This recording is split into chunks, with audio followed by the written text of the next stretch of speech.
Maria Shelley, I am joining from the car. I couldn't get in by Zoom, so I called in. Who is this? Joe Scandato? Oh, Joe, of course, yeah. Be careful, hon, okay? Be careful. Oh, okay, yeah, I did. I was trying to get the Zoom to work. I pulled over, but I know. That's okay. All right, guys. We're gonna give everyone a little bit of time because we reschedule, and it's we still have a few minutes, so we'll be starting in a few minutes.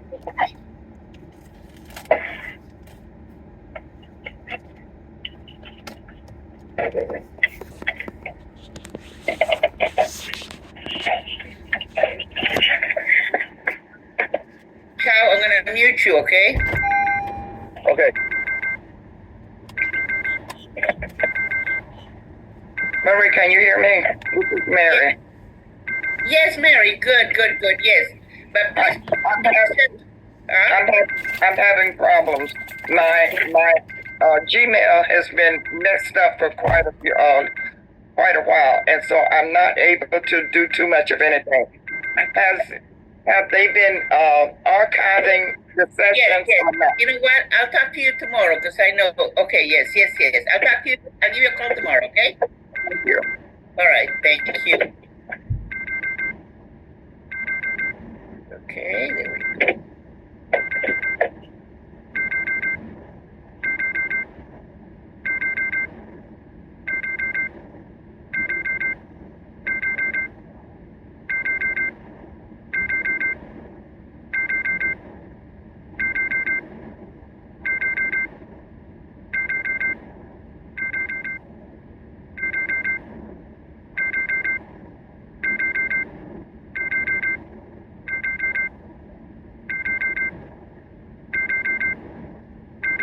Let's wait just another minute or two and then we'll get started, okay?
Recording in progress.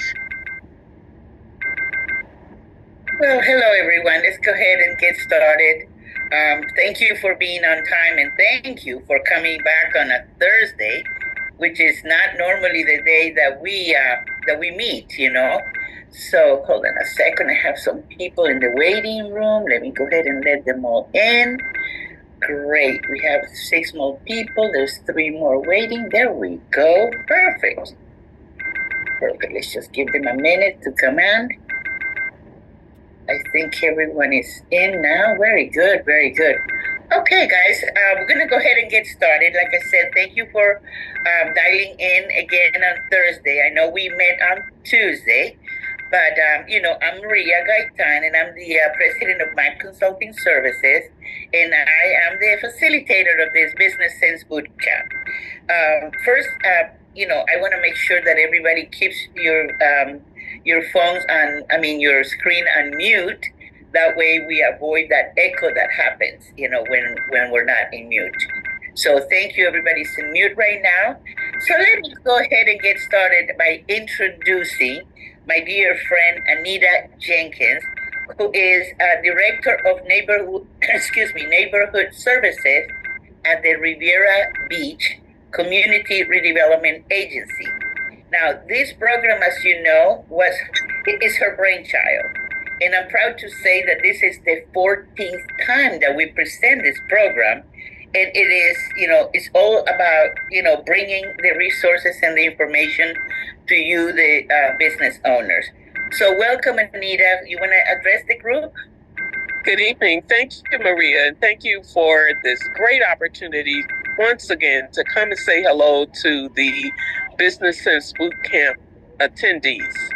You are well on your way to completing this class, and I'm just so proud of you all for making the commitment to yourself and your families to stay with the program.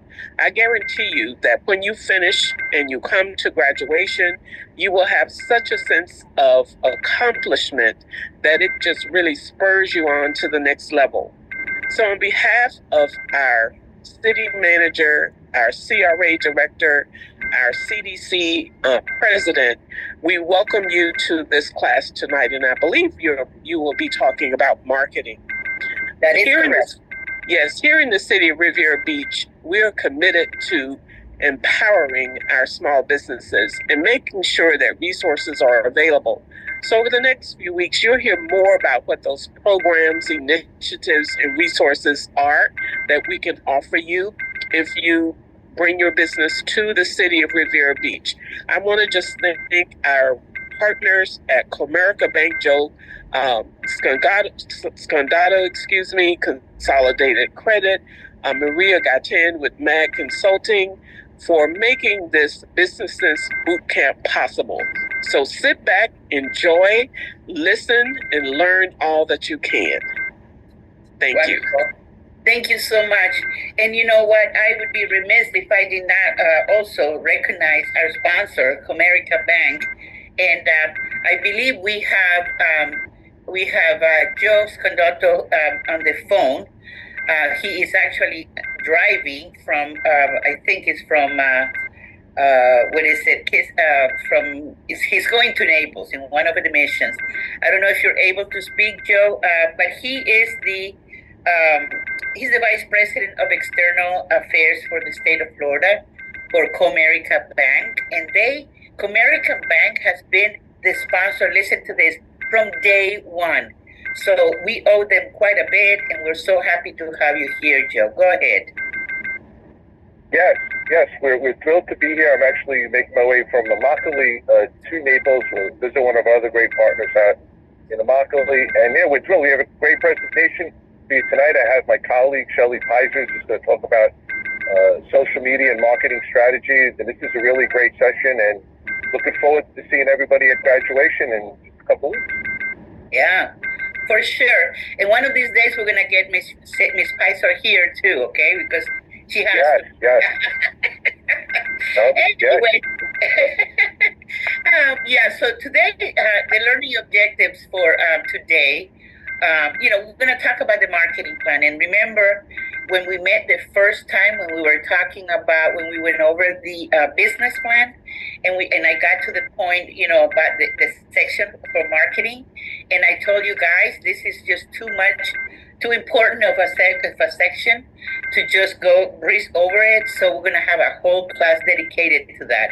And that is today. So I am glad that you're here. So we're going to talk also about social media strategies. So very important today's date and age. And then I'm going to introduce to you guys the elevator pitch, okay? And not only the elevator pitch, but the nice surprise for the graduation where we're going to have the elevator pitch competition. Okay, so, without any delay, let me just kind of go over, some of the things that you need to be thinking about when you're putting together a marketing plan. And now again, remember, a marketing plan is sort of like a component. It's like a chapter of your business plan. But it's so important because it can really, it can help you get clarity of what you're doing, or help you understand your customers, helps you understand your goals, your strengths and your weaknesses. A lot of times, we do not slow down enough to really evaluate these things, like your strategy, as far as, how you're going about promoting your business, how you're projecting your income, your sales forecast, and what are your plans to, reach out to your, to get to your future clients, your future customers. And, talking about customers, I feel strongly about the fact that understanding, identifying who your customers are is like number one. Because if you don't, it's kind of like driving a car with, blindfold. It's not going to get you anywhere. It's going to be a big mess. So understanding, who your clients is, your prospective customers, where they live, if they're if it's an individual, their demographics, what is the age? Is it a mother? Is it a father? Do they have kids? What's their income level? Their education, what's important to them? There's a number of things. And again, I'm going to send you some of this information that it will help you kind of go through this process of analyzing who, and understanding who your clients are. Now, and if it's a business that is your customer, what is the industry? What are the trends for that industry? Where is it located? Are there any technological things that you need to be thinking about? So this is important. You need to really have a great grasp of who you're selling to, who you want to communicate how wonderful your business is.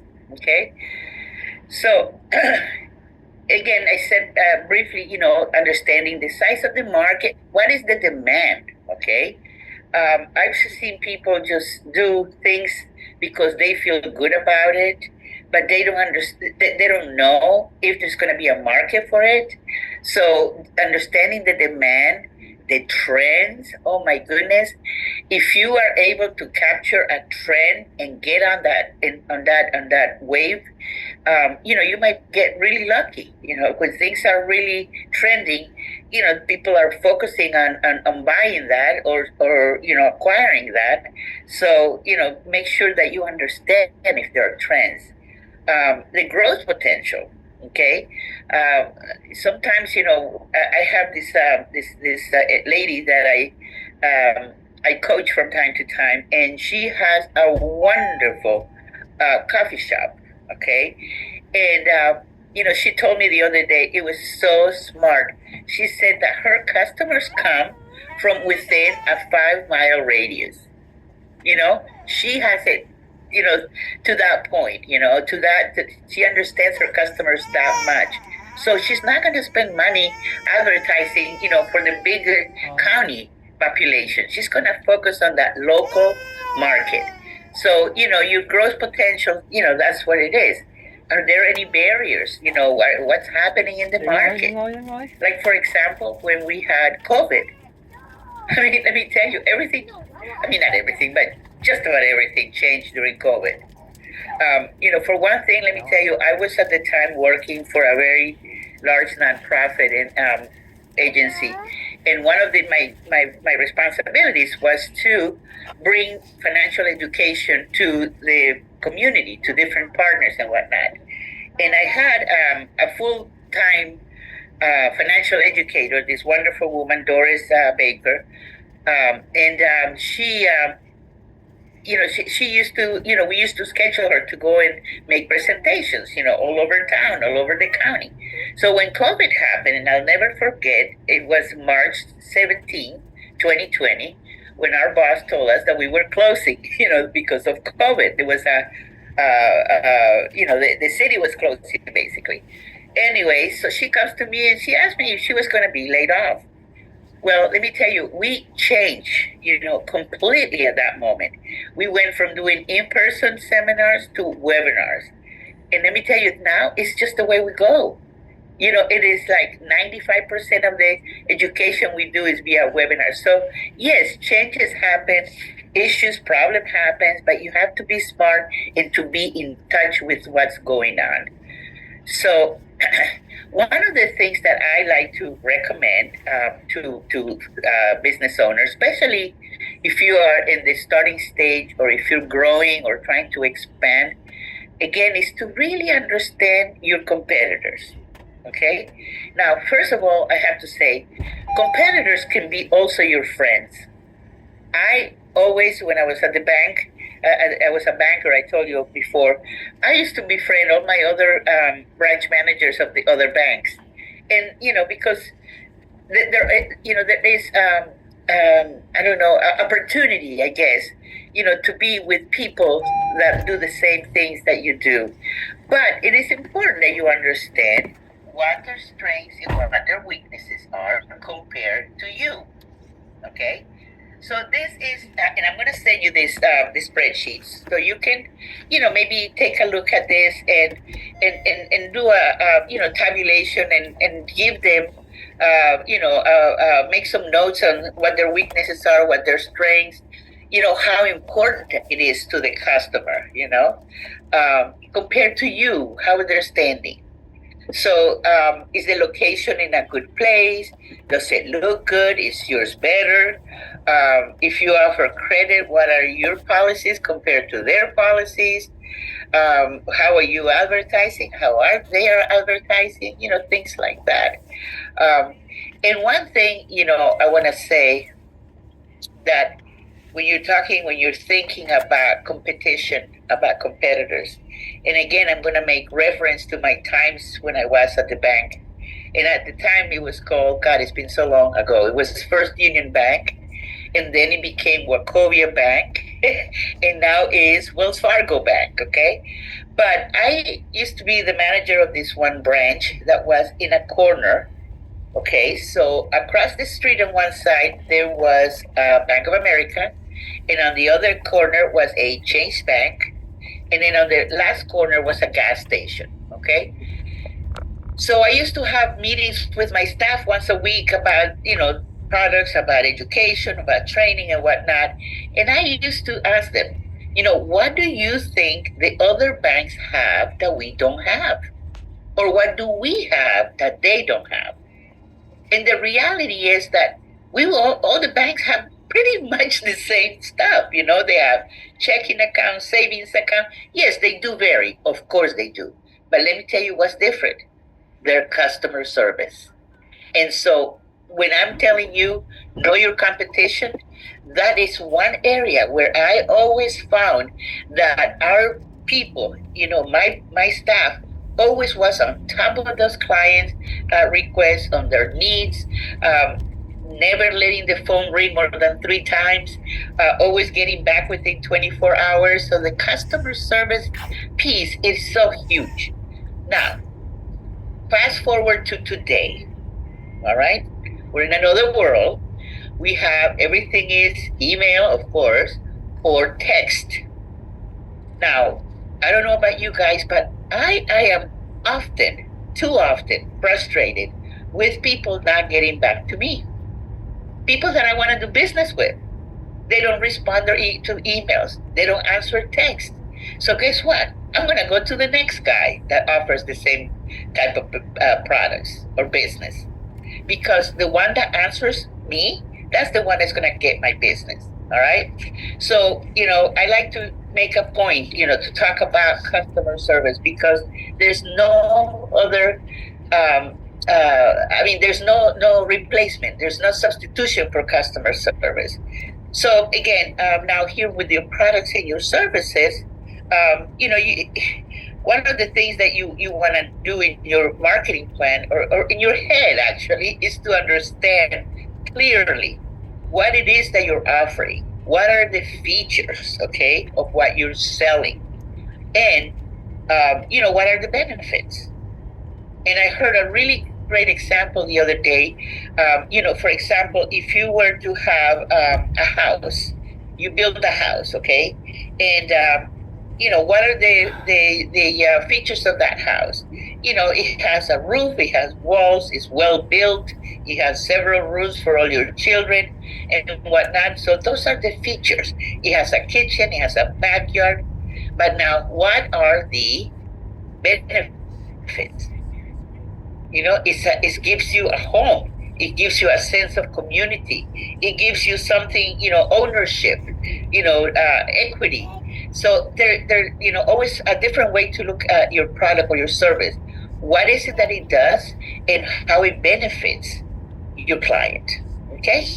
So let me tell you what I am going to stop at this time myself and introduce to you our presenter for tonight, who is, wonderful in this sense that she is always here for us. Every time, every session that we do, she's happy to present. She is, her name is Shelly Pisers.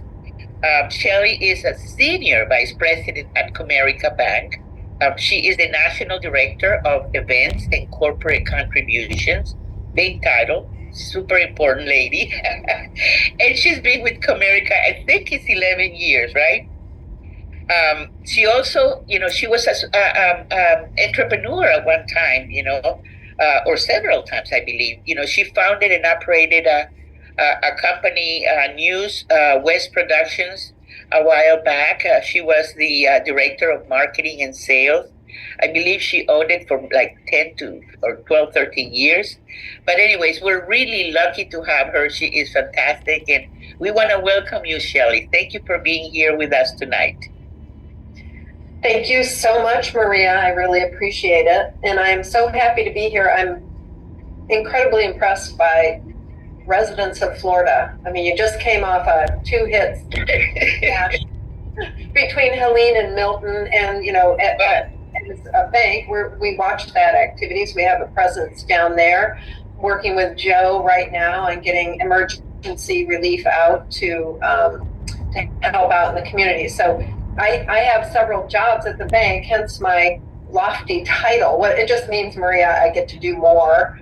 I travel both between the marketing department and the charitable contributions department, and what an honor, given that I've been in business for over 40 years, and I get to do things that I really love for people who I want to be with and share with, especially small business owners.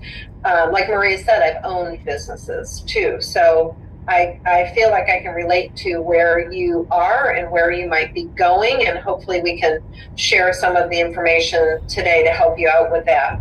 I do have the chat open over here. Again, leave this up for just a second while I talk. I have my chat open. It would really help me if you wanted to put in the chat, if you have a moment, you have access through a laptop, just a moment about like your business, like I own this or I'm starting this, and just a quick sentence about that, and that will help me maybe relate the presentation even more to those of you who have joined us today. So I always like hearing about new businesses, people starting things up. It's exciting.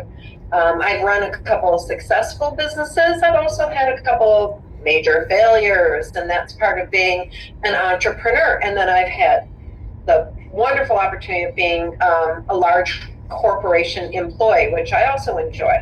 So it's been a lot of fun over the years. And hopefully today I can share some lessons with all of you. So that's just a little bit about the bank. But what we're especially proud of is we've survived 175 years. And at one point in time, by the way, I did work for Wells Fargo too, which is interesting, wow. Maria. I didn't know that. That company's been bought and sold, but Comerica Bank's been around 175 years. We're wrapping up our anniversary year. It tells you a lot about the type of people who make up our organization, and I just really enjoy working for them. Okay, next page, and we'll go right in. Yes. So I am complete. Oh, this is not the presentation. Uh-oh.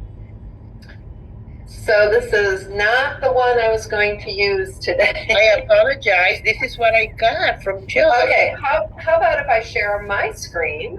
Okay, you know what? I'm going to make you a co-host, right? Yeah, if you would, because I actually have mine up here. Yes, okay. I wanted to make sure I updated it, and so... You know what? I'm sorry. This is what I thought I got. I mean, I'm sorry. Joe's would have sent you a new one like a week or two ago.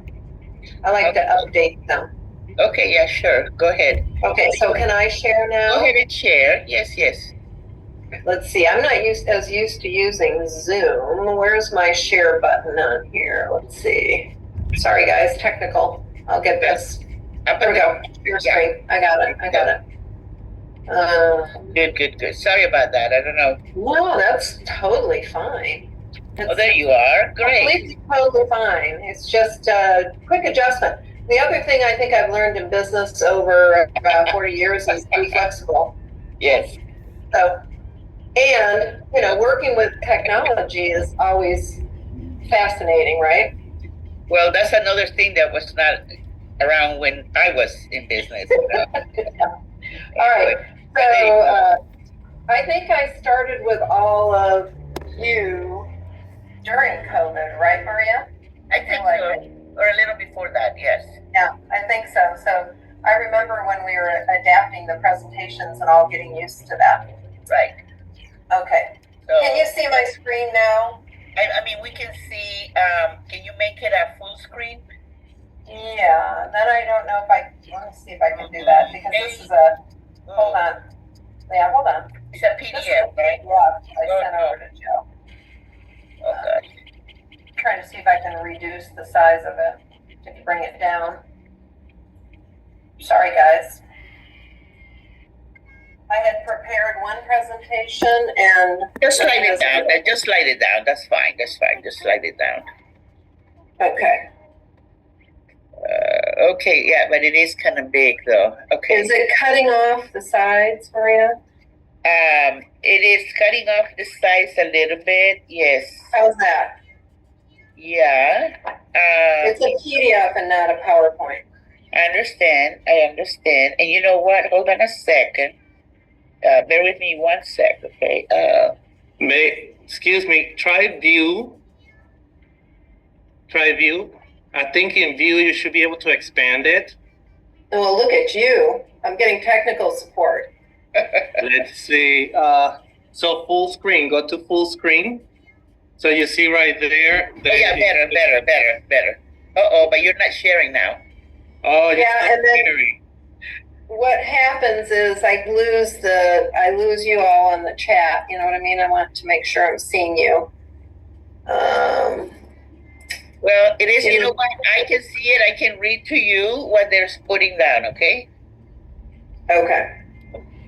How's your view though? That's the most important thing. Right now we're not seeing your screen. I'm sorry. Right. All right. Stand by. There again. How's that? Okay, now you're fine. Okay. So right. We're with the one where it says back to the basics. Who are you? Yes. And it looks to me like you're seeing more than one screen, but it's a PDF. Which is fine. It's fine. Okay. So let's pop right in. Sorry for that technical delay, but that's what happens. So what I loved about Maria's preface to this presentation is that she gave you a little flavor of the specifics of a marketing plan, and that's really important. Everything that wraps around what I'm going to say today has to tie to the organization of a marketing plan. So I'm so glad she's sending you out some framework and discipline to do that. Again, it is a subset of your business plan, and it's really critical. But I like to back up a little bit and talk about your branding and who you are. And that's why I love to see the kinds of businesses that you're growing, developing, launching, because it's really important to be true to who you are. So always, let me say, I have one person that says she owns a paralegal firm.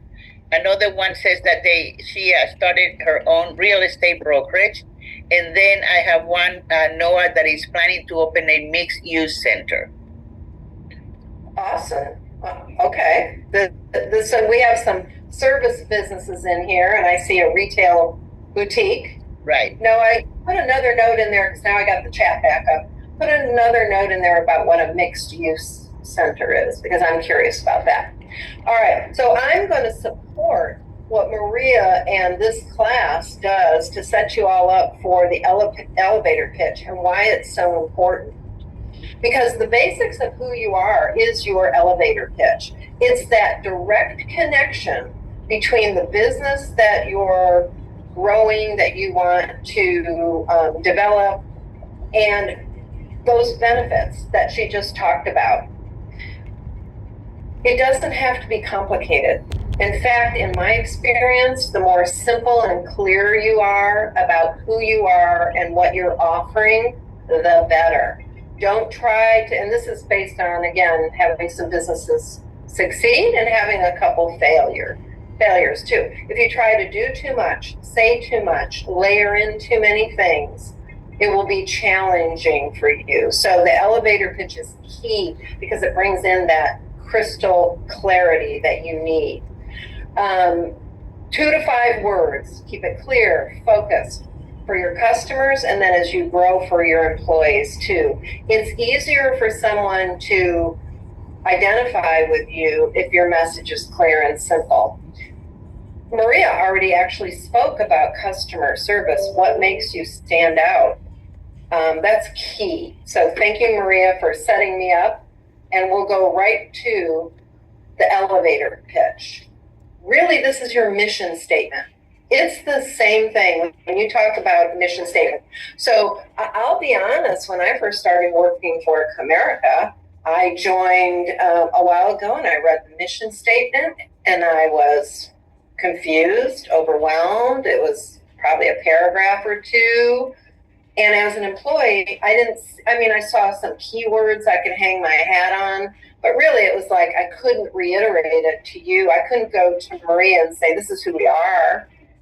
It was so challenging. Well, over time, we've had some new leadership changes and executive management, and a new CEO came on board right before COVID.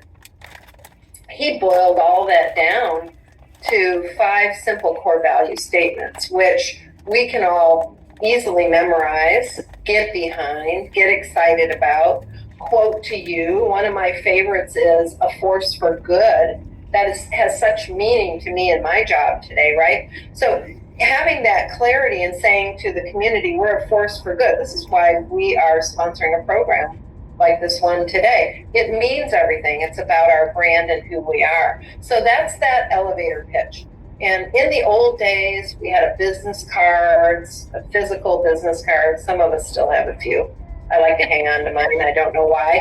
But, the point is you should be able to write on the back of a business card who you are and what you're about, because the idea is you meet somebody in an elevator, and I know Maria and the team are going to go over this. You meet somebody in an elevator, and before you get to the top floor, they should know completely who you are and what you do. So we love the elevator pitch because it is your mission statement, actually, and it's the best way to present it. So we talk a lot about market research in marketing and advertising disciplines, direct mail. How do you decide what you do? How do you do market research? The thing that I think is most challenging for a small business owner is oftentimes it's just you. You don't have a staff. You don't have a department. You may not be able to afford for a good long time an outside marketing company to help you. It is just you. And my husband and I, our latest venture was we owned a bike store for 10 years. And my husband just sold that in February. But it was just him, a business partner, and 1 or 2 part-time guys coming in to work the business. So, how did they do their market research? Well, they went out and joined the small local chamber of commerce. They got involved in the mixers. They would attend, it happened to be a retail store, so they would attend like the local 5K and set up a booth and talk to people walking by. That's research too. And Maria has already said that, if you're networking and you're connecting, you're out in the community, market research doesn't have to be formal, but it's really important that you listen and you take the notes and maybe you make changes in your business plan or your marketing plan based on that market research, that listening. Really, really careful. One of the businesses that we had that failed was we put out it was kind of a loan facilitation software product to help people go through the loan application process more smoothly. We did not listen to the customers. We thought we had the best thing since sliced bread. They the customers were telling us, no, it was too cumbersome, it was hard to enter. We thought it was really cool, so we were hanging our hats on it. We didn't listen, it didn't go anywhere. End of that story. Boy, we learned that lesson quick. So if you've created a boutique, like Gigi has created a boutique, and she sees her products, she's curating her products, and she's putting them up on her e-commerce site, and she's not seeing any activity on these 5 products, but there's a lot of activity on these 2. Sometimes you might have to make that hard decision to eliminate these 5 and maybe amp up the 2, right? So, think about that and listen, because it doesn't have to be complicated. The good news is we're going to talk a little bit about social media. There's a few platforms where you can get actual good digital analytics for not too expensive of a price, which will help you make those kinds of decisions. Know your customer. This is, again, taking your market research, getting to know who your target market is. I have, that reference on the next page. How do they like to shop? How do they look for your services? Tanisha has a paralegal firm. There's going to be a very specific way that people who need her services search for them. And she needs to be present in those places. Yes. We have Georgia who owns a nail salon. That's, okay. Georgia, that's another one where, you want to be searched. You want to be search friendly, probably. Maybe there's something you want to put on a decent website to attract people, to differentiate yourself. So you need to know who your market is. Is it, like Maria said, the one person with the coffee shop? She knew it was her 5-mile radius. So don't send your marketing out further than that. If you know, there's always plenty of business within a 5-mile radius. And actually for banking, Maria, we've said this before, like 90% of your customers actually come within from a 2-mile radius, because banking is often about convenience. Service is part of it, but so is convenience. Why would I drive across town for the same retail checking account I can get on this block? Now, service might be a differentiator. We might have heard about Maria and her fabulous follow-up and the fact that she returns calls. And a friend of mine might have said that, so maybe I would drive a little bit further for that, right? But for the most part, we understand that it's a close geographic area when you have a physical site like that. So who is your audience? Make sure you know and understand that target customer. Use that listening. Use data analytics that are available through some of the social media tools. We'll talk about that. In some of those tools, you can develop a persona. Who is the person that buys the products and services from you the most? And then you look for more people like that persona. So, you might appeal to a very specific market with the services that you provide. And I would say, and this is an important point on the bottom of this slide, invest your energy in attracting those people. That's target marketing versus shotgun marketing. So you have limited time. You're one person trying to run an operation. You guys still got like another hour. Talk to your clients. It's okay. I have to. Also market your business. I have a class. Such limited time and probably limited budget too when you're first starting out. So it's just imperative that you target. All right, I'm tired. I'm going home. Bye, but yo. Some basics about your brand. She's so cute. Create your brand and then She's so cute. Stick to it. Use Who's some market cuter, research Italy or maybe to develop your look and your feel, the colors that Did you say might daddy? relate to your business or your Daddy's service. A logo or Daddy messaging cute if you or have the luxury of having somebody help ugly? you design that wonderful, or maybe you're talented yourself. It What could be happened? as simple as Kicking the name you. of your company What? with a certain font and color that you Man. enjoy, right? I'm not playing with Once you anymore. do that, Bye, make Becca. sure you stick with the Bye, kiddo. basics of the brand look, because you want it to pop and you want it to be simple. And I put some simple logos over here on the right that'll most everybody can recognize. And if you think about it, like, of course, I know McDonald's is iconic. I mean, we would all love to be McDonald's, right? Or Coca-Cola or whatever. But look how simple their logo is. Their primary logo is just the golden arches.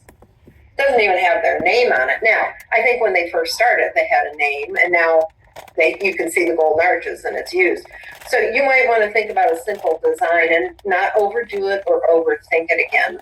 I'm looking at Gigi, who, says she has the e-commerce boutique, Gigi's favorite collection. She could do something clever probably with that Gigi. It relates right to her name. She's already comfortable using it. Gigi, you might want to put in the chat like what kinds of things you sell, but you could create a logo that like infers that. The important part is no matter what. I'd like to address Damba, who asked, how do you become search friendly and how do you verify yourself as a business? You're going to touch a little bit on that, right? Yes, I am. Okay. I will come back to that, Amber, for sure. We're going to talk about that in the social media section. Okay. So authenticity, just stay true to yourself, be consistent. I've never met a business owner or entrepreneur who didn't get into what they're doing because they weren't passionate about it. Like, it's hard to start a business. I am proof of that. I don't know why I did it 4 times, other than you get kind of hooked on growing and developing things. It's difficult. It's a lot of work, especially at the very beginning when you're first going and you might be by yourself or maybe you have a family member. It's very difficult. So it's best to really feel the passion about what you're doing, because a lot of your initial startup will be you giving that elevator pitch with energy and enthusiasm because it's authentically what you want to do and you're really committed to it. So that's really what this is about. So watch your trends for market research, watch what's going on in the marketplace, but be true to yourself. The plan. So Maria already gave you a little bit of framework on, analyzing market conditions, looking at your competitors. But I'm just here to say again, as a small business owner, it doesn't have to be complicated. I've had at least one plan that was simply a flip chart that we would update during the year, or it could be a notepad, or I like to carry around these journal books and put notes and, my plans for the future and what I'm doing. Even at the bank today, running 2 departments, we have plans for each of those departments. So I might not be a business owner anymore, but I still have to have a plan. It doesn't have to be that complicated, but it does have to be a working document. A plan is not set in stone. You need to, again, change your plan. If something's happening in the marketplace, you should revisit it at least once a year. Consider the environment. Everybody changed plans dramatically during COVID. There are many businesses right now that have flex plans because of the 2 hurricanes. You might have to stop. So disasters like that or circumstances can change things. A new competitor might open up on your street. You better stop and revisit your plan, right? So simple things that you want to include, a calendar and your metrics for success. If I'm going to do something as a small business owner to market my business, I should be acutely focused on lead generations and sales, because you're not going to be able to stay in business if you don't get cash flow and sales. So while it's nice to someday hope you can do kind of general brand advertising, at the beginning, everything you should do, every action you should do should potentially result in some business coming your way. And if it's not, you should reevaluate that, probably take it out of your plan. Maybe you need to put it on for a future. Once I get this big, I can go out and do more of this. But right now, I have to go to that particular event because I know my potential target market is there. So it doesn't have to be formal. We've all seen business plans start on the back of a napkin, but they should get a little, maybe you want to put a little pad and paper to it. All right. Marketing tactics. The ones I'm going to go over today really are about the ones that are helpful to smaller businesses for entrepreneurs starting out. You know, we have broader marketing tactics that we use in the larger corporations, you know, bigger advertising plans, larger sponsorships. I work on a lot of those in our company. But when I'm working on a business, if I'm thinking of small business, these are the things that I like to stay focused on. So we really develop, like Maria said, we really develop virtual activity, even online during COVID. So, you know, there were some blessings that came out of that. One of them is we got more adept at being able to work together or with potential customers virtually. Take advantage of that. Could save you a trip across town if somebody would rather do a Zoom call. I'm thinking of the paralegal firm, Tanisha. I'm not sure how you talk to your customers, but I would think you could see a lot more clients maybe use Zoom or if you mixed it between Zoom and in person or something like that, right? So be ready for that. So you want to look at experiential and event marketing if it's appropriate for your business, being involved in chambers, networking associations where the target market is, community-based marketing, be active, be engaged. Don't just sign up for a chamber and do nothing. If you think you have to sign up for a chamber and do nothing, don't sign up. So you need to actually get involved because you think your target market, you know, based on your research, you've decided your target market is through that chamber. You could do some email marketing. So everybody in business should be building an email list. Especially Georgia, Tanisha, you know, what I'm seeing about the businesses in the chat, right? Absolutely, you should be building an email list. And when you get the client's email, that is your moment to say, do I have your permission to follow up with you if I have new information or an offer that I want to give to you if it's appropriate for your business, you know, or I'm thinking paralegal. Maybe there's certain laws that you specialize in that change every year, and you say, you know, I have this a little newsletter email. Doesn't have to be complicated. You know, if I get new information on this topic, would it be okay with you if I send it? Once you get their permission, they've opted in, and so email marketing can become a strategy for you. Digital and social marketing, we'll talk about that. It's not appropriate for everybody. So just because it seems to be the shiny toy that we all talk about, some of you may never do digital or social marketing. So just keep that in mind. My favorite is phone calls. To this day, I'll pick up the phone. Now I'm a little, generationally, maybe Maria and I are a little old school. Well, guess what? That ties into the service follow-up. Maybe you do some initial consultations, initial email. Somebody says, yes, I'd like to come on in and do whatever with your business. And from time to time, you make a phone call. How are you doing? Is there anything I can do for you this week around whatever the business is, right? And it's all about building relationships. We do that in every business, no matter what business you're in. I can't think, I mean, you have to build a relationship in some way to grow. Right? I mean, there's no choice about that. Okay, so I had this experience. What's today? Thursday. Let's see, Tuesday. So I called someone, and I was so ready to leave a long, extended message. And you know what? She actually picked up the phone. I almost fell off my chair. You know, again, you know, that contact, that phone call, I said, oh my God, you're my hero. You made my day. I'm actually talking to someone.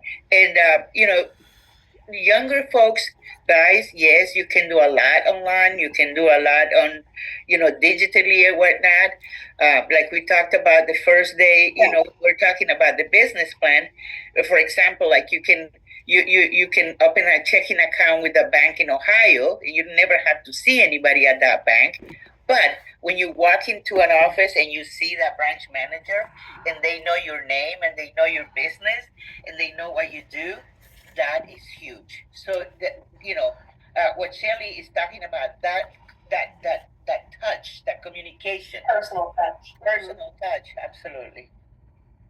And I think Here's the truth about Beyonce. I mean, I've built at least one e-commerce store business that didn't have a lot of personal touch. Like it truly was an e-commerce site, and we were kind of passed through for another product. But you still have customers. Like you have to figure out who's going to buy your customer, who's going to buy the product. How would you probably email market them? So it could have been more successful had it built on relationships. But that one did okay. See, I've dabbled in a lot of different things because that's fun for better or worse.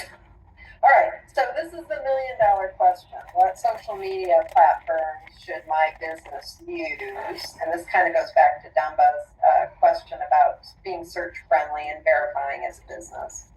It totally depends on your audience, the product, and the big one, the last one, how much time you really have. Spending too much time on social media marketing when you're actually trying to operate a business is harder than you think. So you might not be able to do social media marketing at the beginning. You can own the nail salon. You might be having to deal with the customers coming in, making sure the bookings are there. You might not have time to do social media and post. Now, if you grow enough and you get a couple of employees, then you need to start thinking about this, right? My biggest tip here is try to keep your business and personal content separated. Create a brand or persona for yourself in business, if it's yourself and or your business. If you like to be in social media personally, to follow X or, I don't know, Snapchat or whatever like that, that's totally fine. I mean, I actually dabble in different platforms because I enjoy it and it's kind of fun, and I like to see the dialogue going on in the community. I like to hear what the trends are and so on, but I don't mix up what I do at work with what I might put down for home. Now, I think most of us are mature enough to not associate it with, I have to remind young people that I coach high school, college age kids, that especially if they're doing personal, they should be prudent about what they put out on social, right? Because your social media follows you everywhere. Once you're on social, you are public, you're searchable, you could be found. So, what you want to do is maybe set up a couple different kinds of screen names if you like a certain track. You want to follow, I don't know, animals or pet videos that has nothing to do with your business. I don't know, maybe you want a different screen name for that. But just keep in mind, it's better to keep your business and personal content separate. Now, that gets a little tricky with some of the platforms, and I think in particular, like insurance agents or real estate agents, sometimes say to me, well, I think I have a market if I'm in Facebook, and Facebook can be a very personal, family type platform, so they have to be careful about what they post in there, and in a platform like that, you don't want to feel like you're soliciting too much. The other side of it is Facebook is actually one of the more affordable places to do social media marketing if it ties to your audience. So it's kind of a fine line. You have to be careful. So this is the presentation you had, right? Now we jump a little into social media and some of the points. I just wanted to make sure we did some marketing preamble to it. So we'll go through this. The marketing plan for social is the same as a general marketing plan, but now we're using the social channel, right? So know your market, develop a strategy and a plan.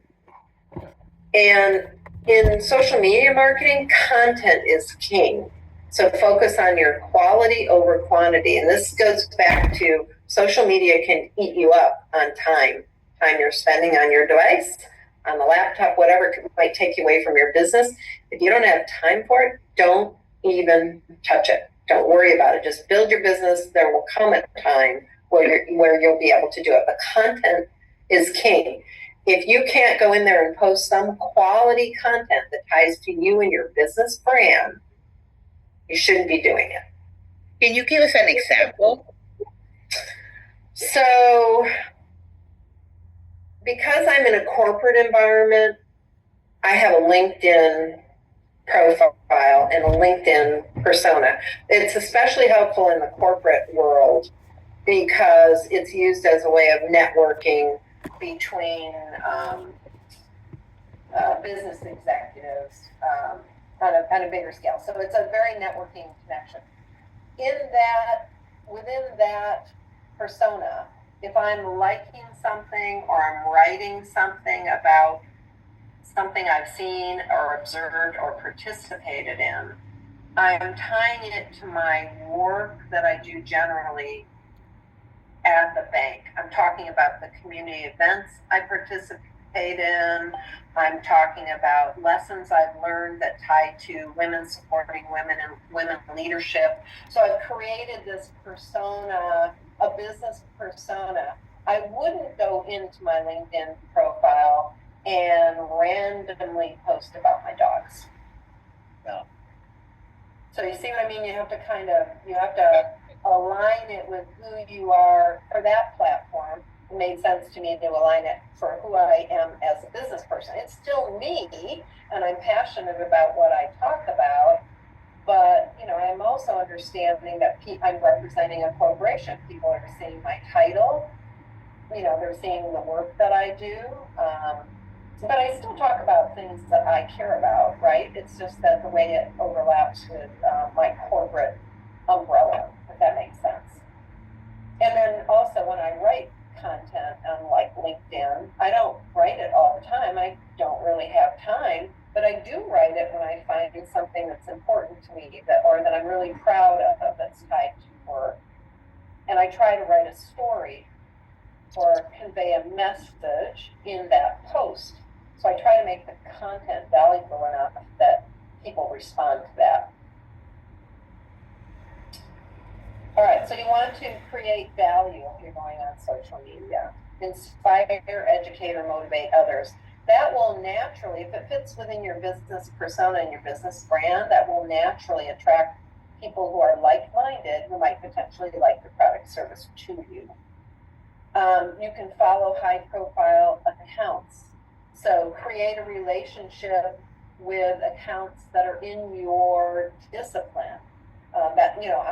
If I go to my LinkedIn profile, I have clicked on following global philanthropic organizations because I find their work fascinating. I'm a director of charitable contributions. So it ties to my business brand if I follow like the Gates Foundation, for example. So, and then you learn from what they're doing as well. You learn from their posts as well. If you're in social, remember the whole idea between social media means you're social. It means engagement. So that's the thing. Again, if you don't have a lot of time to engage, it's okay. Follow it and learn. But if you start to post, then you should be commenting, sharing, and liking so people can see you're engaged in whatever the platform is. And we'll talk about how to narrow down those platforms. Influencers, you might choose down the road to try some influencer or influencer marketing, testimonials. But what is critical about that is if you align yourself with somebody that you want to represent your product and service, you better know who they are. You better look at their history because now they're coming under your brand umbrella and you've asked somebody to represent you. So just be cautious about that because I've seen that backlash on people. And then for those of you who have a product, you can network and you might be able to gain followers and send out samples through social media. Here's a good rule. You shouldn't always be soliciting business. You need to build relationships, you need to be social, you need to educate, motivate, inspire. But if there really is an 80-20 rule on it, if you're out there, hey, I got this offer. Hey, I got this offer. Hey, I got this offer. you're going to lose people. You're not going to be gaining the followers. You need to expand. You need to be more of a communicative generalist if you're in social. Like you can't be always talking about you and your product and service. So you might be lifting others up. I can see, like, for paralegal, if you decide to venture down the social media track, maybe, you're posting periodically about, again, some new legal updates or something you've learned from some code changes to your interested audience. Now, I don't know how much social media play you have over being a paralegal firm, but you could choose a track where you become kind of an educator and post value content. And then if you happen to have a e-commerce site, every single time you post, you should have that little link in there so that they can take action and buy. So don't forget about that. So, you could have a very general informational post, but always in your bio section, there's a little link, so now you're not directly selling, but you're selling. Right. If you're going to spend that much time out there, you want to ask for business, right? So here's some examples about platforms. You can't be all things to all people. You can't be on all platforms. It'll eat you alive. You might decide you're on only one or two platforms. So you need to look at what your target market, where your target market is sitting, if they're in social. And again, if they're not in social, you shouldn't have social media as part of your plan. It could be event marketing again. It could be networking or business association. But these are some example of LinkedIn, how it's used, Facebook, Instagram, Snapchat. There's TikTok, there's YouTube. I mean, there's so many platforms. There's X. So whatever you choose, and I would recommend if you think you have a social media channel that you'd like to pursue, you pick one to start with and see how well you do with it before you don't try to do 2 or 3 channels, is what I'm saying. So this goes back to the question about search friendly. We're going to talk about this here for a minute. All of you are starting, running, or growing a business. At the very least, if you're going to spend money in social media and get yourself established, you probably should have a Google business account. I have very mixed feelings about chasing the Yelp dream. I've had people say to me, well, I really feel like I need to have Yelp and I need to have good reviews. But what I've learned from my husband's bike store was that was like a vicious hamster circle of Yelp always asking for more money and asking, they'd ask that we have to raise our subscription higher in order to be able to manage bad reviews and all that. So I have mixed feelings about Yelp. I think it's too mercenary when it comes to small businesses. Now, if you're in a business where all your competitors have Yelp reviews and customers look at them, just be aware that you're going to have to manage that really closely, and they're constantly asking for more money. Now, it could be, though, that you're in the space where that's expected from your customers. So you're going to have to evaluate that. But at the very least, you need to get that Google My Business account. That helps you get established in search results, because now you can tie it to Google Search and Google Maps, and Google is the powerhouse for it. So if you don't do anything else, get that Google My Business account set up. Now, Demba, when you get to a certain size, if you have a website, you want to make sure you're working with either a consultant or a small firm, or it could be an independent contractor, to help your presence be search engine optimized. There's a very specific way it's coded. They set it up for keywords that can be found in search. They set it up on keywords that help you get raised up in search fields. It's a discipline that I never learned exactly. My husband and I hired for that discipline. And when we first started out, we usually would find, like we have a good independent contractor who works out of their home that helps us with SEO, search engine optimization, and helped us with a simple email marketing campaign. We hired an independent person to work hourly for us to help do that. So you're going to have to find somebody like that in your neighborhood, where you might even have some. Well, actually, I wanted to say this is a good time to tell the group that the day of the graduation, I actually have someone coming that's going to speak to them for a few minutes and introduce herself. And she does do what you just said. She does do email marketing. She does do the SEO, and it's someone that is that we all know and love. And you know, she's very connected with the Black Chamber of Commerce, for example, and other organizations. And it'll be a great, and she's going to have some handouts too. So it'll be good for you to get to know her too. Because again, you know, like Shelley said, you cannot do everything. And you need to be smart and hire if you can. Be smart in your investment and what you spend on. And this is one of those things that if you get it set up correctly from the get-go, it's going to pay, you know, big dividends down the road.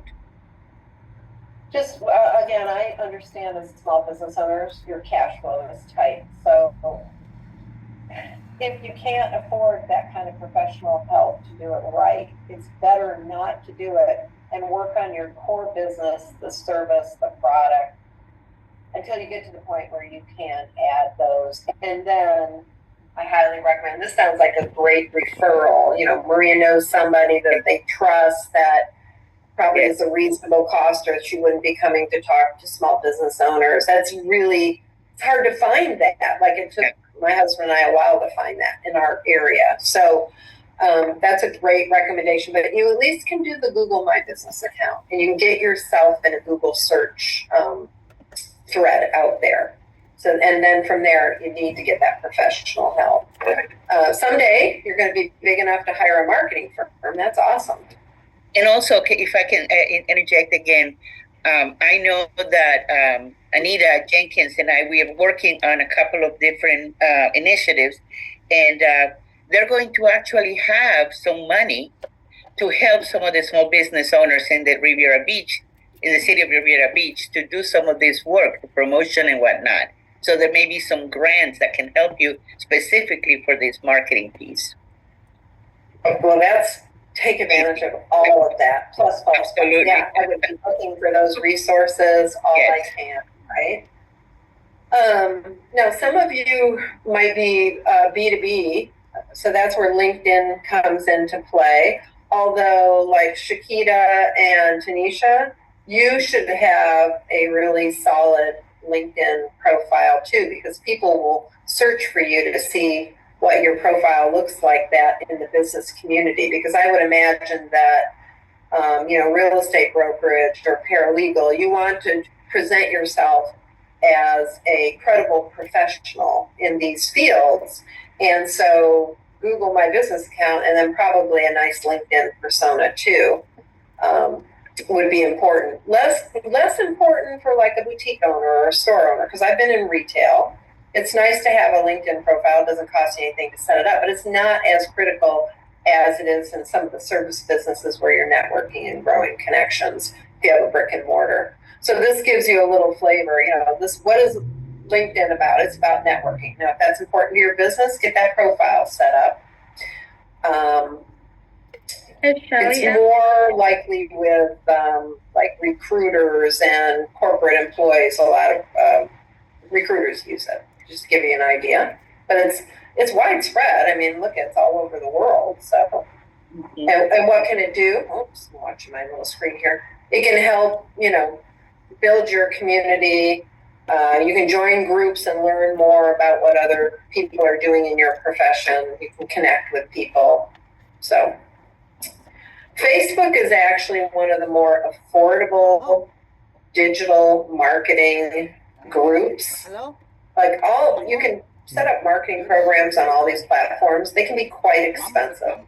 You're paying for click-throughs. They can add up quickly. I've experimented with some of them, and then we backed off because it was chewing up too much cash flow. I had better success going to events and meeting people and inviting them to our store than I did trying to do click-throughs out, because also I didn't have enough money to make the target as tight as I wanted it to be. So you have to judge for yourself. But what Facebook does is it gives you a way to experiment with some click-through marketing. It's not too expensive. And if you don't get the data analytics or response you want, you can stop it right away. Like you're not in any big long-term contract or something.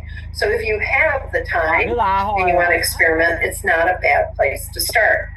That being said, Facebook is perceived as more of a personal family platform. So you want to be careful about putting a business into that platform unless you know your target market lives there. I think maybe it could have potential for like a nail salon owner, some select Facebook ads in a certain community if you can narrow it down and work with them, because I do scan my Facebook if I saw a pop-up ad coming on saying, hey, we just opened this new salon down the street, I might think about it.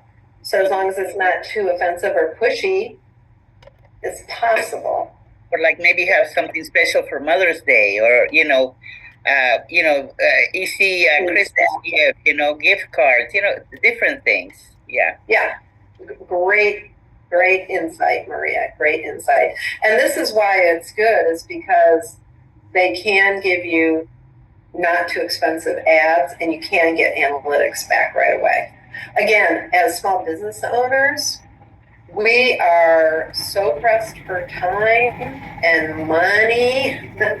Yeah. So Damba said if she's not actively working in social, what would be the main strategy for lead generation?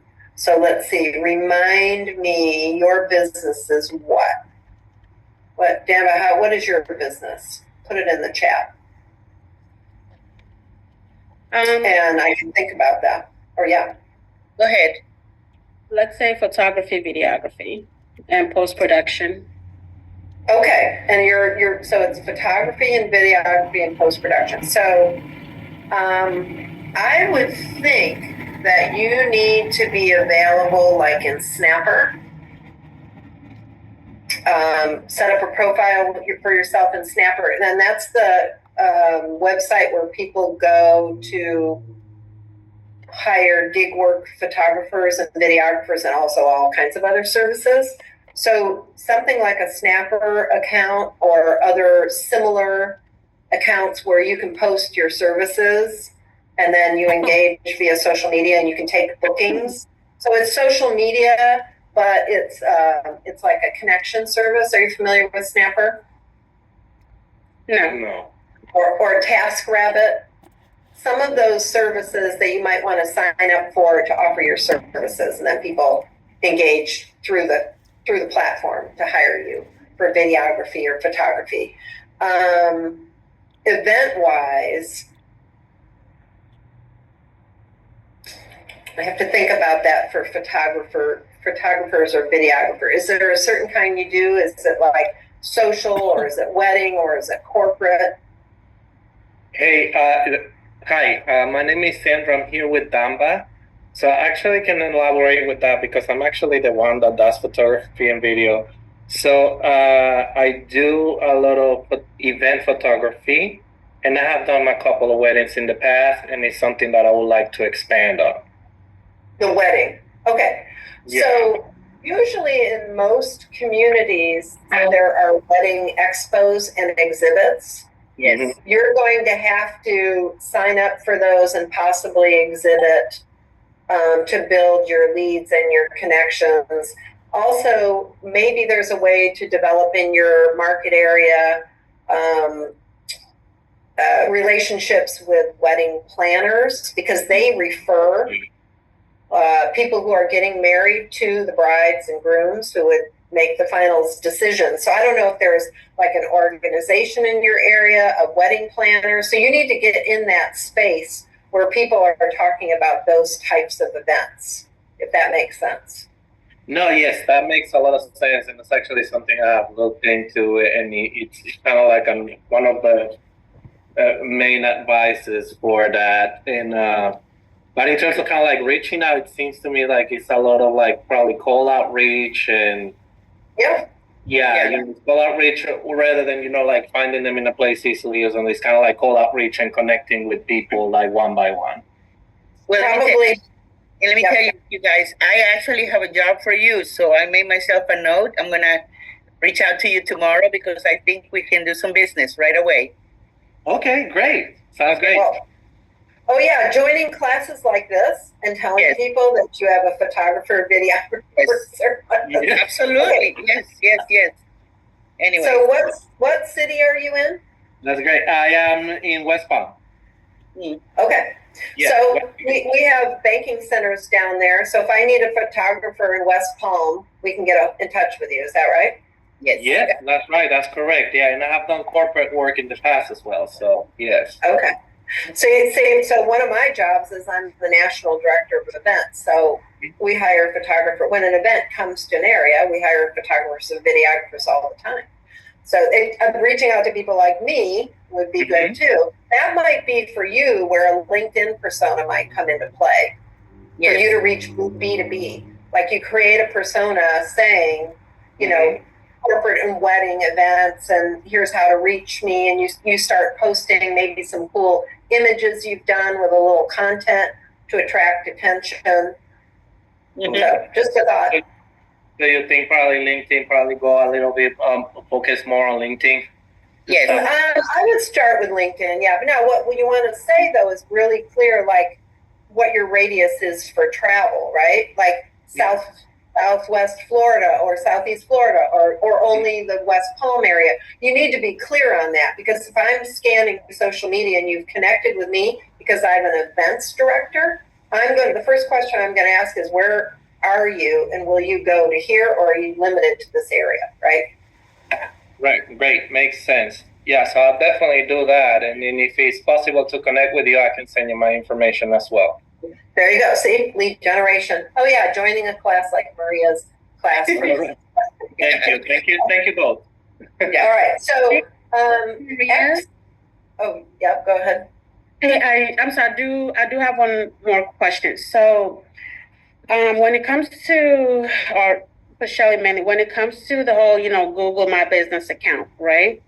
And it comes to trying to verify your business so that you can pop up when someone researches your business, I've come to find it that if you don't have if you don't have like a brick and mortar building, or let's say you're using your home or like a residential area, it's much more difficult for you to verify your business and for your business, I guess, to be in a sense. How can you overcome that kind?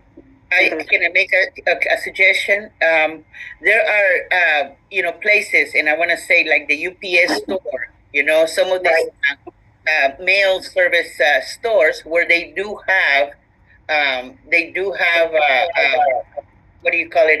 Mailboxes, and they can collect, and you can use it as your business address. The PO boxes. Well, it's not a PO box. They actually give you an address. Street address. Yeah, like a street address that is in a local in a business area. Okay, but you know what? When we talk tomorrow or Monday, I'll tell you about this. Okay.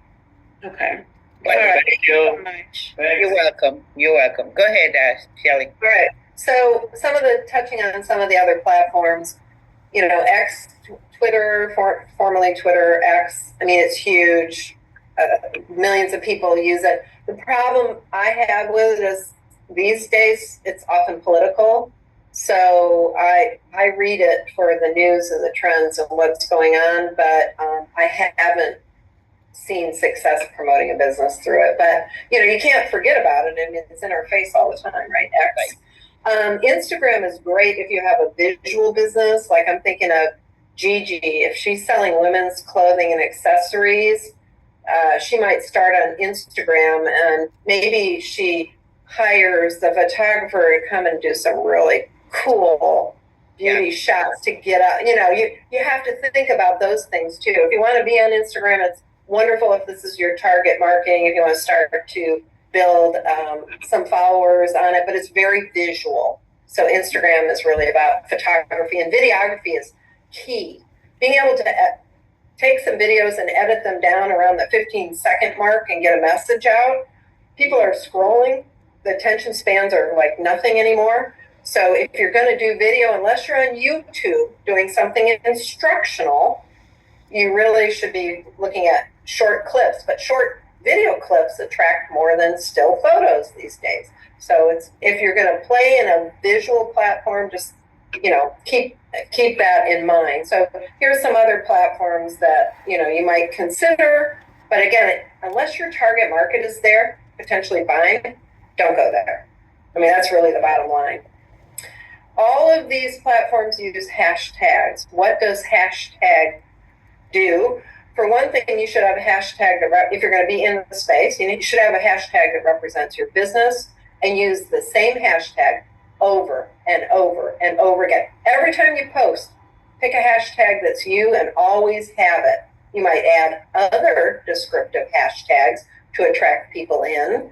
But if your business is Gigi's, she should always have hashtag capital G, whatever your short form Gigi name of your business is, right? Gigi's favorite collection. Always have hashtag Gigi's favorite collection. Ties to your website, ties to you, ties to your brands, all of that should play together. And every time you're out there, you should be consistent. I don't promote any one of these services. All of them are quite good. So if you get sophisticated enough to be in one or more websites, there are services like this that are subscription. They do cost money, but Sprout Social is one that we use at the bank. I've used Hootsuite. What's nice about them is if you plan and you have a plan for social media posting and you're in more than one site, you can pre-plan and schedule them. So if you're a disciplined person that works to a calendar and you can be organized in advance with your content posting, these are a tremendous way of organizing and getting it out. But again, remember, new business, this takes time too. Yeah, but the good thing is that you can, if you organize yourself, you can schedule even like like a Saturday afternoon to do your post for the whole week. That way you don't have to think about. Yeah. I always work spur of the moment. I'm not that organized. That's just me. But some people are. My husband was more organized. Yeah. Okay, so the key. What's good about social media is you can get analytics back. You can put some things out there, and you can get quantifiable data to react to and respond to, and to make adjustments and to evolve. So if you're going to do this, make sure you're signing up for the service where you can get the information back and it's worthwhile to you in the evolution of your business and the decision making. So again, don't just post to post. Post to learn something, to reach your target market, to lead generate. Otherwise, best to stay out of it. These are some of the analytical tools that you could consider. Google Analytics is one. If you have a larger company, LinkedIn company pages, Facebook, Instagram, and Pinterest, who are all related, they have analytics and page insights. So if you're going to do it, learn from it, and then you can make adjustments in your plan and overall strategy. Even sometimes it might affect that. How am I doing on time, Maria? Where do you want to leave? Another 5 minutes? Okay, perfect. All right, so influencer marketing. This is more sophisticated, but I just wanted to give you a little touch of it. You could, and again, I'll go back to Gigi, not to pick on you, Gigi, but when you have an accessory store, you have something to show off, right? You have some cool things that you might want to show off. I could see where maybe down the road you might want to get an influencer who's already out on social media, potentially think about paying them because they're wearing your stuff. And, sometimes you can parlay stuff into the payment versus cash. An influencer takes an item, they post about it, they're wearing your item. it works. But you just have to know what you're doing, and you have to research them and know, again, they're now representing your brand. So you got to be really comfortable about that. Think the Kardashians. Okay, they're the ultimate. They've made a $1 billion lifestyle out of that. Yeah. You know, so, yeah. I mean, I watch them. I'm not sure I understand what people get from them, but I do watch them on social, because where the machine behind them are social media masters, and you can kind of learn from that, right? Right. So, and then engage. Social. The word social is the definition of engagement. So if you can't engage, again, you probably should not be out there. But if you do have something out there, you want to talk, you want to email, chat, follow up, like, share, comment. So social media works when we engage. So that's kind of the summary of social media. So we had a little overview of general marketing, and we had some social media, and then we're here, Maria, for questions and conversations. You know what? As a matter of fact, we have Chiquita. Can you tell us what kind of business you're in? Because I'd like to answer that question you put up there. Chiquita? Yes, hello. I'm Chiquita, and my business is Emerald Star Realty Group. I've been a realtor for about 9 years, and I just opened a small boutique brokerage, and I specialize basically from Port St. Lucie to Fort Lauderdale, but really my niche is in Central West Palm Beach, and I would say North Palm Beach. Okay, and her question was very, she says, how would brokers like her reach out to banks to partner or get in their preferred list? Do you have an answer for that, Shelley? So is this residential real estate? It is residential, yes. Okay. So actually just so you know, Comerica Bank doesn't do a lot of residential. We do second, like lines of credit, but we're not in that space so much. We're more of a business bank. Okay. But you have many banks, right, in your designated area. Actually, I would probably go call on them.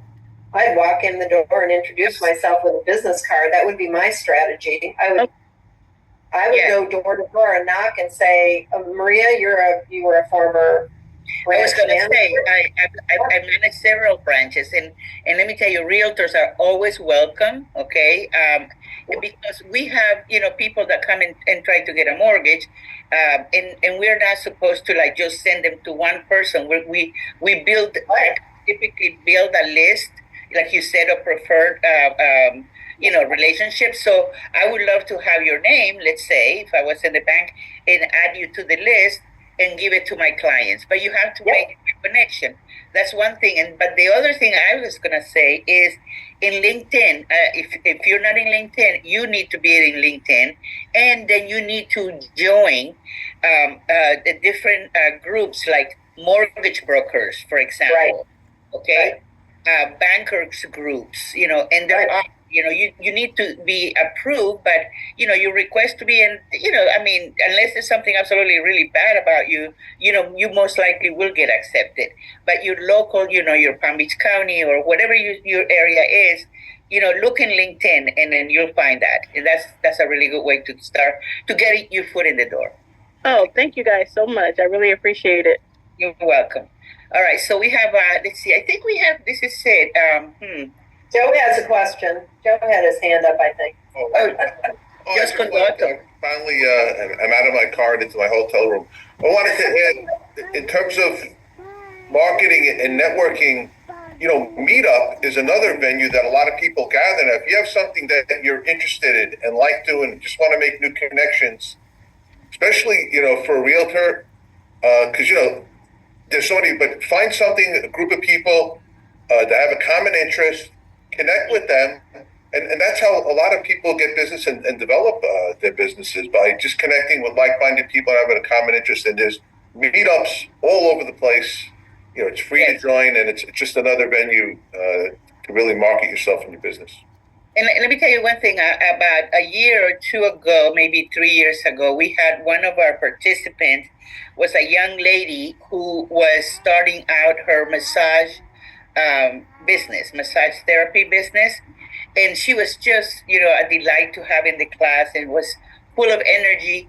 And I kept in touch with her because I liked her a lot, and she was always like willing to do whatever we needed her to do, volunteer here and there. So what she did is that, for example, I actually attended a conference that I was invited to speak at, and then she was there.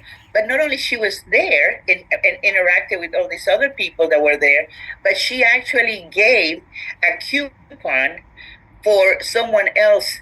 She bought an admission for someone else to attend. So sometimes, like, doing whatever it is that you do is like, a free consultation or things like that you can offer to the community. It would just, it would put you in a good place for people to say, oh, look, she's out there not only taking, but she's also giving back.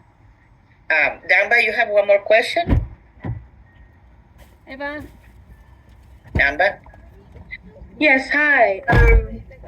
So my question, so when it comes to, because sometimes you do other things in terms of marketing yourself and all of that, and sometimes you kind of sort of have to do like a cold outreach, right?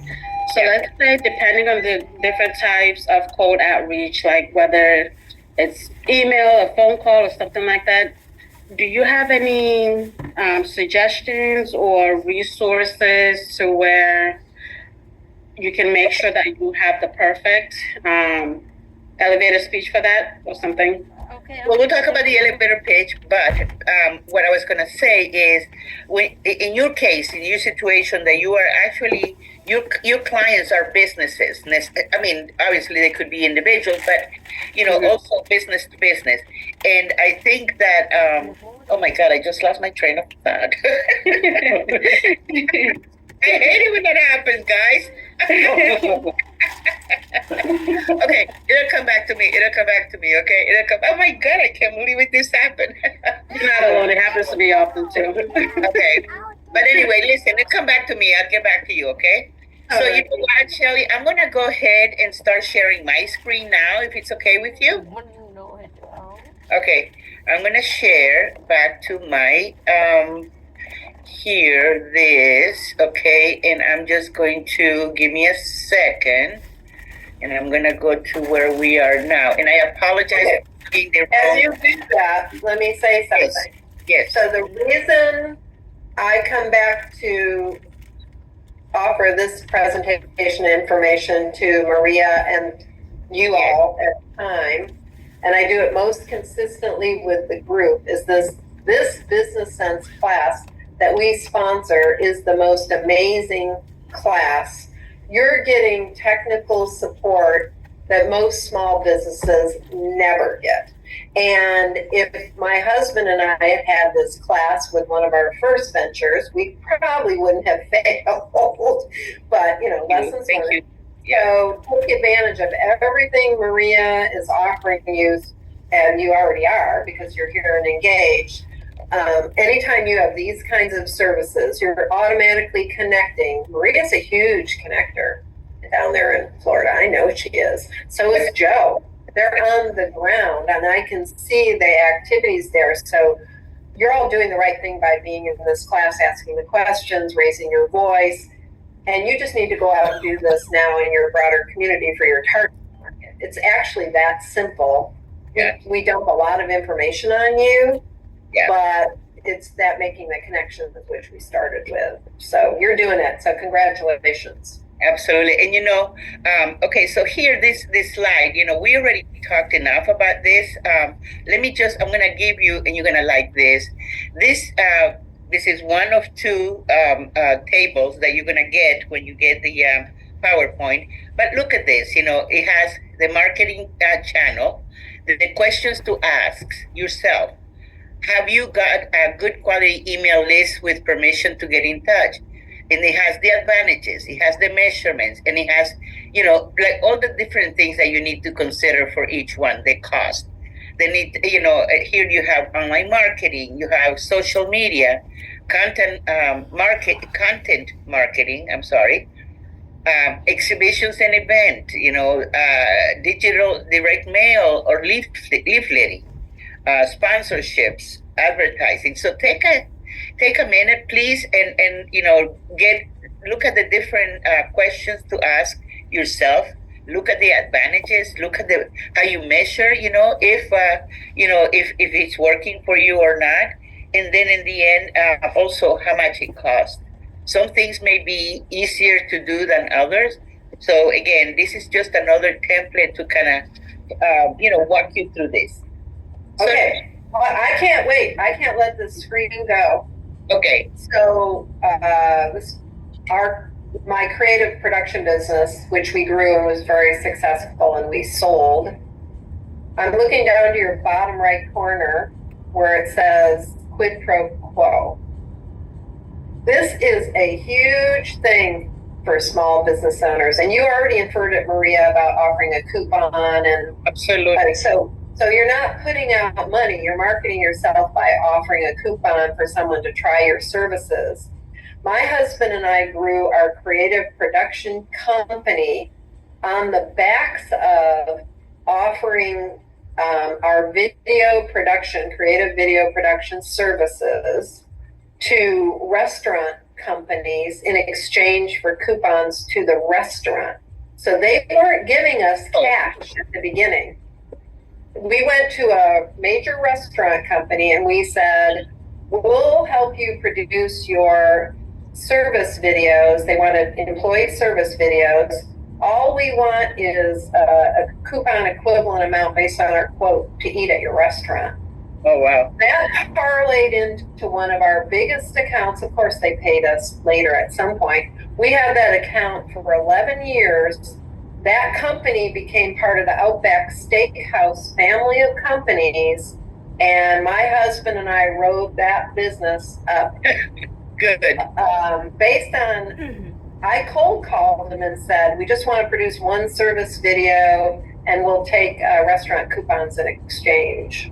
Wow. And I confused our accountant. We had to figure that out when it came time to report stuff. So we let them deal with it and we passed an audit.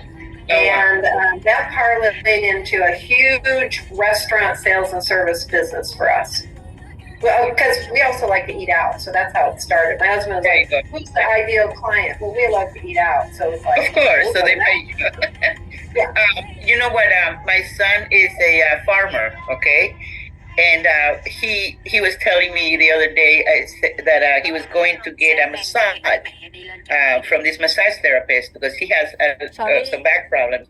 And I said, really, how much does it cost? Because I go to a massage therapist. And he says, we do work, we do trade. So, that's a huge strategy. It can be, it doesn't have to be all your business, but leverage that thought. It was very successful. Always. Great. Anyway, so let's go ahead and just move to the last piece of the presentation. We're going to talk about the elevator pitch, okay? And this is, I think you got the message here that you need to be clear about how you're communicating, who you are and what you do, and for who you do it, and how happy they're going to be to know you and to engage you in your business. So let's go ahead and let's see here. We have the elevator pitch. We already said a lot about it, but in my experience, okay, I hate when people are on me trying to sell me something, okay? And if you're meeting someone like at an event or a chamber or out and about, they start kind of like pushing you. I like to think of the elevator pitch like your entry, your acceptance from that person to have a second conversation, to get them interested enough to ask you the question, thì okay? Not cái việc gì necessarily tao nói tao to làm thì để sell tao in that làm, moment, chứ còn con you know, thấy to giờ start building that relationship, get them interested in who you are and what you do and what you could do for them, you know?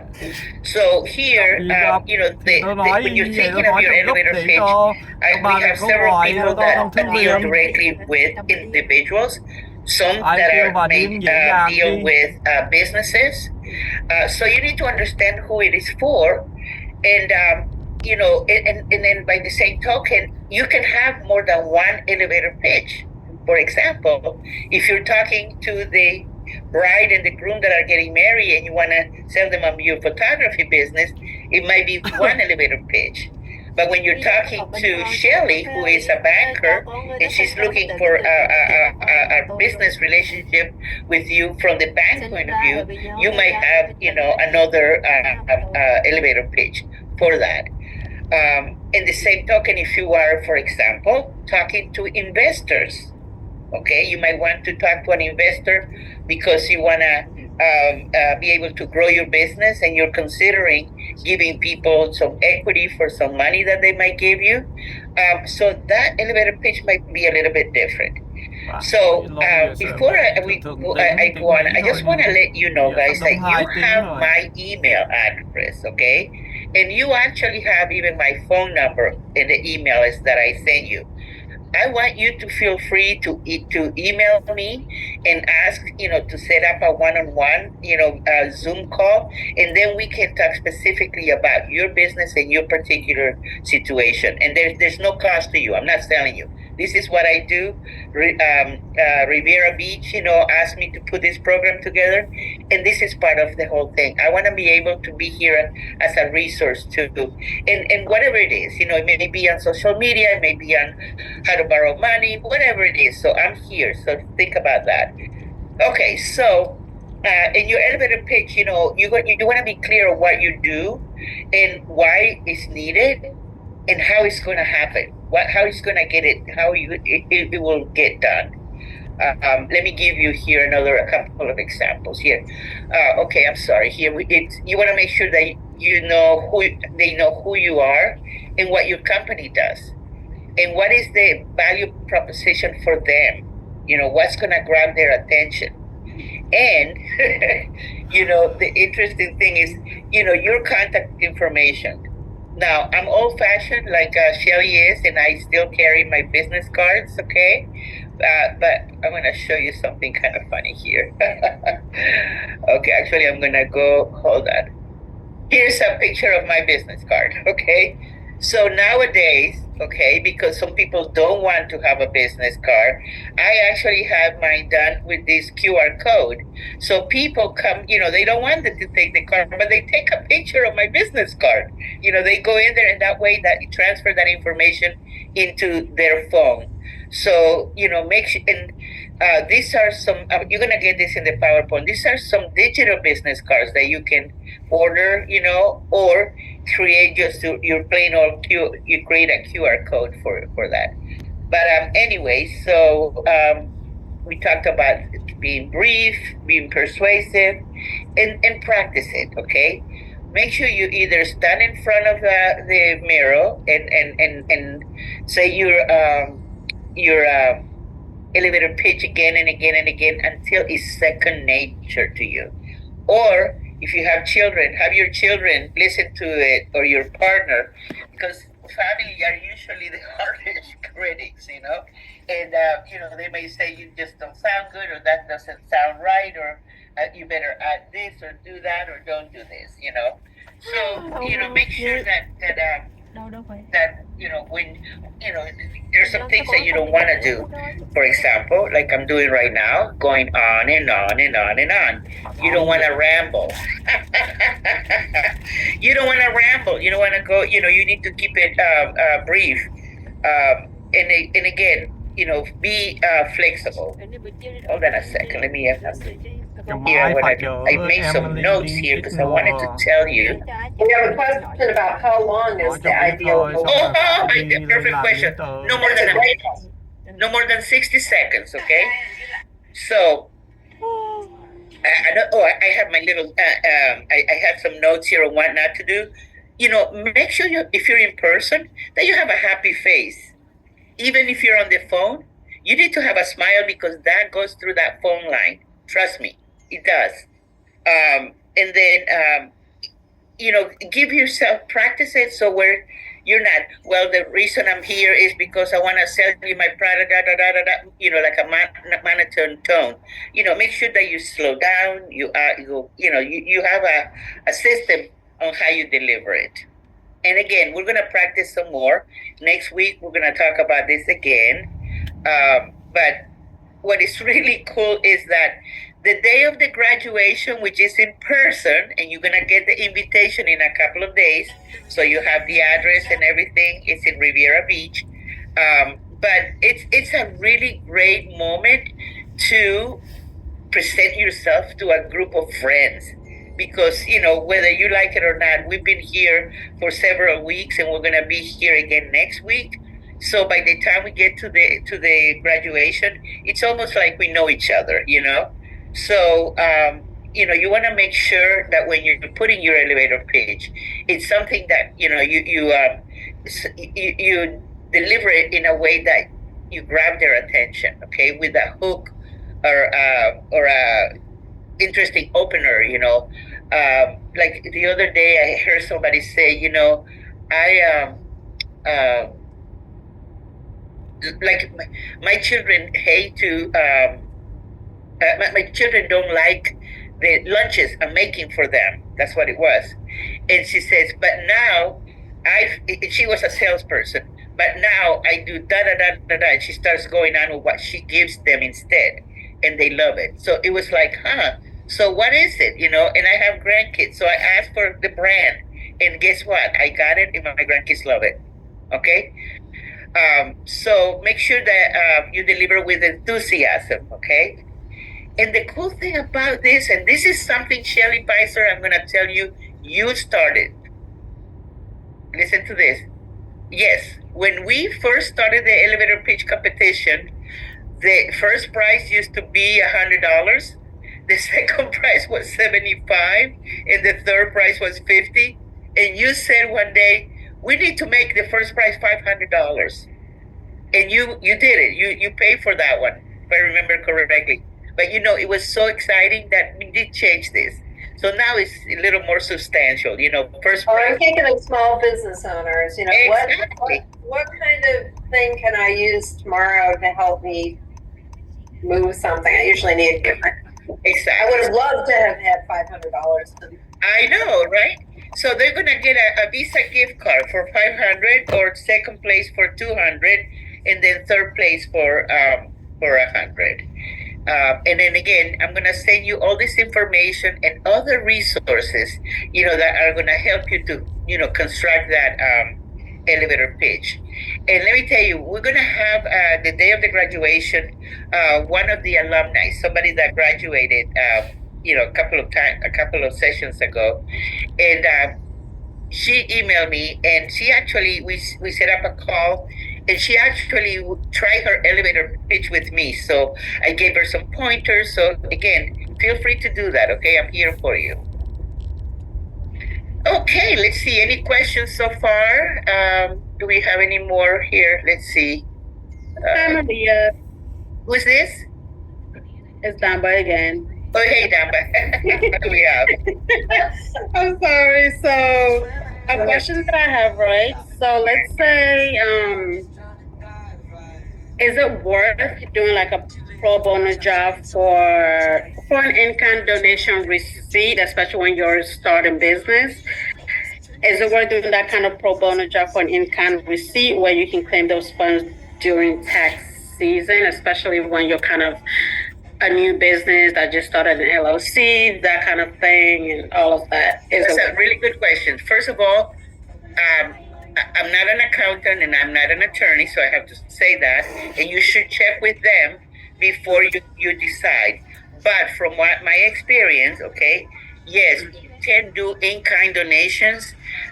You need to have some sort of receipt, and this is where an accountant is going to help you, so that they can use it as an expense for you. Okay, For your business, right? so they can report it as an expense somehow, like a marketing expense or whatever that is. Yes, Okay. All right. That sounds great. All right. Thank you. but make sure you check. Okay. Yeah. Will do. Thank you so much. Good. Okay. I'll reach out to you. I'm sorry. That's okay. That's fine. Thank you for that's fine. All right, guys. It's getting late. I know that you guys have been amazing staying here the whole time. I mean, it's so much to learn, and like I say every time, it feels like drinking from a fire hose. That's what I call it. It's so much information coming at you, but you know, you will get the PowerPoint, and you will get some other handouts. And again, like I said, one more time, here you have my email address, and you have my phone number. You can text me if you'd like to set up a time. Okay. Now, next Tuesday, back to normal. God, please let not be another storm that comes our way. Now, next week, okay, and for, you know, the photographer, for example, you know, all of you, you know, becoming certified as a small, as a woman or minority business enterprise, it can be huge for your business. The opportunities, you know, when you get certified, are like exponential, your opportunities. How to do business with government, you'd be surprised of some of the things that government needs and they buy that you would never think of. You know, they need from, I'm telling you, from toilet paper to a roofer, to a teacher, obviously, to a bus driver, to a caterer. Not last time, but exactly a year ago. No, was it a year ago? 2 years ago. 2 years ago, we had a guy in the class who, at the time, he was a handyman. Okay, it was just him, and he was a handyman. And he had just, you know, set up his. It wasn't a corporation; it was an LLC. And so one thing led to another. You know, he went through the class. That was fine. And we talked about the certification and how to become certified. We'll have the ladies from the county directly talking to us. So a year later, almost exactly a year later, I get a random email from him, and he attached the certificate of certification. It took him a whole year to get certified because it's not like it could be faster, but I guess it took him that long. And then he tells me that, so I called him. Of course, I was so excited. He has now been doing business with the Palm Beach School District. He does, a huge amount of repairs and things and whatever it is that they need. And it's not just him. He hired his mother, his father, his brother, and 2 other employees. And he has 2 commercial vans. Okay, so that's one of my really great stories about doing business with government, about becoming certified. Another one was this woman who was a caterer. And, so one day I went to the Waste Management Authority building. They were having a networking event. So I went for whatever reason I did. And guess who the caterer was? It was our student. She got certified, and now she's doing events for different entities. Okay? And what is really cool about this, to know, is that governments, for example, cities, county, whatnot, and even some big companies, they have a requirement where they have to have a percentage of the business given to minority or women-owned business enterprises. So it's great. So I want to make sure that all of you that were here today, that have been coming back and again, that you join us again next Tuesday, okay?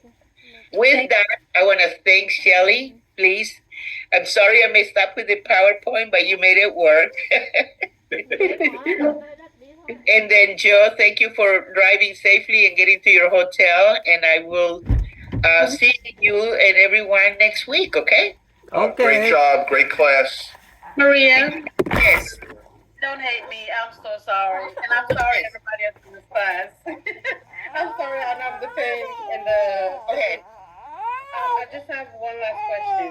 So when I know we've touched on it. Can you elaborate on the certification again, please, and the whole contracting thing when it comes to the government? No, I'm not, because that's why we have the next class. Okay. The whole class is going to be devoted to all of this. You're going to learn everything you need to know. Awesome. Thank you. You're going to meet the people, everybody. Yeah, you're going to meet the people that are going to get you certified. Okay. Yeah. All right. You guys, thank you very much. And Damba, definitely you need to consider being certified with your business. Okay. Gotcha. Thank you so much. Thank you. Thank you. Thank you, Guys, Maria. take care. Thank you, Sheila. Thank you. Appreciate you guys. Thank you, All everybody. right. Good night. I'll see you next week. Thank you, Shelly. Thank you, Joe. Charlie, awesome as always. Always. And I'm sorry, I don't know what I did with that PowerPoint. That's okay. I felt bad. I'm in the car and I wanted to try and email it to you. I'm like, I'm in the car. But that's That's okay. It was a great class. It was Yes, awesome. you made it work. And the questions were great. All right. All right, Maria. Have a I'll good talk to day. you later. Thank you. Thank you. Bye-bye. Finally, freaking 2 hours.